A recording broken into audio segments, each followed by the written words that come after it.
the fall of man was not a surprise to God. How do I know? God positioned himself in the lamb that was slain before the foundations of the world to create the world.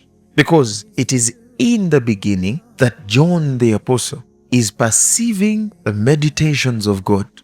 And in those meditations, he sees God, spirit, but he's also able to see God in the flesh. He says in him was life, and that life was the light of men. You can imagine that before God created men, before man was brought forth, before the earth was brought forth, God had already perceived a light for men. Allow me to say this, that oldest meditation of God was Jesus, because it existed before anything ever existed.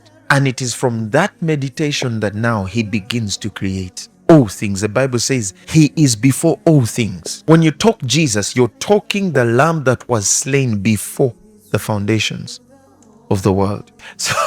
So when he says, for God so loved the world that he gave his only begotten son, it's not that while man fell and then it seemed like as if God had to do something, so Jesus was an intervention that was meditated after the fall of man. No, it's very clear to us, but the Son of God is the oldest meditation in God and the only meditation.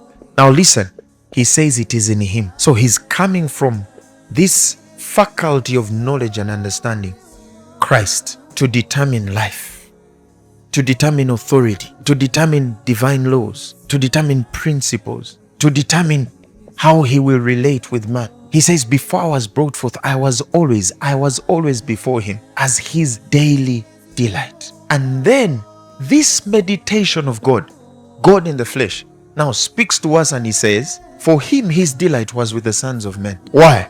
Because it is for men that mystery was meditated.